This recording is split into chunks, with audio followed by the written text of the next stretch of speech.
आपने अभी तक हमारा चैनल सब्सक्राइब नहीं किया तो हक पाकिस्तान के चैनल को सब्सक्राइब कीजिए और बेल के आइकन को प्रेस कीजिए। अस्सलाम वालेकुम नाज़रीन, आपका मेज़बान मोहम्मद अरफात आपकी खिदमत में हाजिर और आप देख रहे हैं हक पाकिस्तान।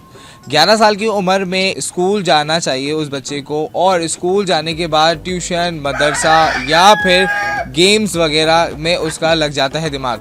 लेकिन आज मैं आपको मिलवाऊंगा काशान से, जिसकी उम्र है 11 साल। इस 11 साल की उम्र के अंदर काशान अपनी 2 नन्ही बहनों के साथ मिलके कर रहे हैं मुर्गियों का कारोबार। और नाज़रीन, ये बताता चलूँ कि ये मुर्गियाँ कोई आम मुर्गियाँ नहीं बल्कि ये फैंसी मुर्गियाँ हैं, जिनके नाम शायद ही हमने हकीकी ज़िंदगी में सुने हो। गूगल वगैरह तो लाजमी किया होगा, लेकिन लाइव पहली मर्तबा ही देखा होगा। और अभी हम पूछते हैं काशान से कि किस तरीके से इनके दिमाग में ये आइडिया आया कि इसका कारोबार करना चाहिए, और इतनी सी उम्र में, जिस उम्र में आजकल के बच्चे पबजी खेलते हैं और काशान मुर्गियों के साथ खेलते हैं और उनकी देखभाल करते हैं। अस्सलाम वालेकुम। वालेकुम अस्सलाम। कैसे हो काशान आप? मैं बिल्कुल ठीक हूँ। आपकी उम्र क्या है? मेरी एज 11 साल है। कितने साल से आप इन मुर्गियों का कारोबार कर रहे हो? 1.5 ईयर ये कारोबार कर रहा हूँ। 1.5 ईयर हो गए इस कारोबार को। अच्छा, ये बताओ काशान की कितनी काइंड्स हैं आपके पास मुर्गियों की, और कौन कौन सी हैं, उनके नाम भी बताए ना। मेरे पास तो बहुत सारी काइंड है मुर्गियों की, लेकिन जो हम लोग पहले लेकर आए थे वो आयाम से मानी थी, गोल्डन सबराइट थी, लैड सुसेक्स, योकोहामा और बफ सबराइट, लकविंदर, वाइंडॉट, सिल्वर लेस वाइंडॉट और वाइट सिल्की, ब्लैक सिल्की और ये सब। कैसे मतलब आइडिया आया और कैसे इंटरेस्ट डेवलप हुआ मुर्गियों के हवालों से? एक दिन तो बस मैं ऐसे ये सब चीज़ें सर्च करते रहता हूँ, तो एक दिन मैंने सोचा कि कुछ ना हैंड्स पर भी सर्च कर लेते हैं कि कुछ कौन कौन सी हैंड्स की टाइप्स होती हैं। मैं जब सर्च किए तो बहुत सारी हैंड्स, बहुत ज़्यादा ब्यूटीफुल हैंड्स आई, बहुत ज़्यादा अट्रैक्टिव और बहुत ज़्यादा फैंटास्टिक हैंड्स आई थी। तो उनमें से मुझे बहुत सारी पसंद आ गई थी।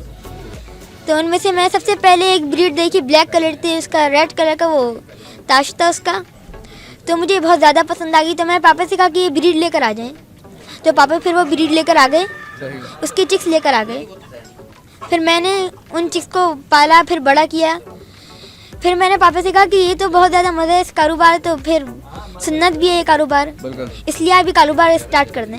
इनकी देखभाल कैसे की जाती है? मैं तो बस ये होता है कि इनको हीट से बचाना होता है, ज़्यादा हीट नहीं चाहिए और ज़्यादा ठंडक भी नहीं चाहिए, बस टेम्परेचर 28 और 30 के बीच में हो। ज़्यादा ठंडक से ये सिकुड़ कर मर जाते हैं और ज़्यादा गर्मी से ये हाँप कर मर जाते हैं। मुर्गियों को जो हम खाना खिलाते हैं, एक तो आम मुर्गी होती हैं जो लोकल मुर्गियाँ होती हैं जिनको हम पका के तिक्के शिक्के खा रहे होते हैं, तो ये मुर्गियाँ भी वही हैं या अलग हैं कुछ? लोकल और देसी मुर्गियों में और फैंसी मुर्गियों में बहुत ज़्यादा फ़र्क है। जो लोकल मुर्गियाँ होती हैं उनका इतना वो नहीं है, यानी कि बस वो पाला पोसा और बड़ा करे, वो तो 1-2 मंथ में बड़ी हो जाती हैं। लेकिन ये जो मुर्गियाँ हैं ये बहुत ज़्यादा दिनों तक अलाइव रह सकती हैं। ठीक है, ये बताओ कि इनके जो एग्स होते हैं उनका आप क्या करते हो? इनके एग्स जो शुरू की मुर्गियाँ होती हैं उनके एग्स अनफर्टाइल होते हैं, तो उनका हम लोग कुछ भी नहीं करते। शुरू के 7 या फिर 8 एग हम लोग खा लेते हैं, उसके बाद के जो एग्स आते हैं वो हम लोग सेल आउट कर देते हैं। एक एग कितने का सेल आउट होता है? एक एग तो डिफरेंट मुर्गियाँ, उनका एग डिफरेंट प्राइसेस में सेल होता है। अच्छा, एग से कैसे पता चलेगा कि ये किस मुर्गी का एग है? हर एग का डिफरेंट कलर, डिफरेंट साइज और डिफरेंट शेप होता है, उससे पता चल जाता है जी। काशान, इन मुर्गियों को क्या फीड दी जाती है? इन मुर्गियों को तो हम जो इनकी नॉर्मल फीड होती है हम लोग पहले वो देते थे, लेकिन फिर जो ये फीड से ना हमारी मुर्गियाँ कमज़ोर होना शुरू हो गई, इसलिए पापा ना मौसम के हिसाब से चूज़े देते थे।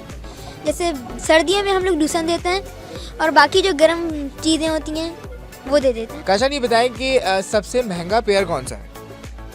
पेयर तो इतने महंगे नहीं होते जितने ट्राई होते हैं। ट्रायो क्यों महंगे होते हैं और पेयर इतने महंगे क्यों नहीं होते? देखिए, पेयर में एक मुर्गा और एक मुर्गी होती है, और ट्राई में एक मुर्गा और 2 हैंस होती हैं। काशान, ये बताएं कि ये दोनों कौन है?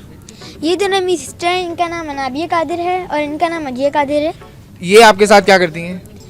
ये जो है ये मेरे साथ हेल्प करवाती हैं, जो मुझे वर्क होता है, जो हार्ड वर्क होता है, जैसे प्लास्टिक ढकना हो गया, और बाकी जो मुर्गियों को फीड देते हैं, जो दाना पानी करते हैं मुर्गियों को, और जो दवाइयाँ करते हैं वो मैं इनके साथ करता हूँ। सही। और छोटी वाली क्या करवाती हैं? वो छोटी वाली छोटे मोटे काम करती हैं, जैसे कि मुर्गियाँ जो खुली हुई उनको बंद कर देते हैं, और उनमें जैसे कि 2 मुर्गियाँ अगर खुल जाती हैं तो उनमें आपस में लड़ाई ना, उनको अलग अलग करने का काम करती हैं, और बाकी मुर्गियों में जो एग्स आते हैं वो ये उठाती हैं। अच्छा, ये बताओ काशान कि अगर मुर्गी बीमार हो जाती है तो उसकी ट्रीटमेंट के लिए क्या किया जाता है? उसकी ट्रीटमेंट के लिए तो हमें बस अपने आप पर नहीं अल्लाह पर भरोसा होना चाहिए, कोशिश अपनी करनी चाहिए। तो नाज़रीन, अब हम बात करेंगे नन्ही सी शहजादी से जिसकी उम्र है 8 साल और नाम है अनाबिया कादिर।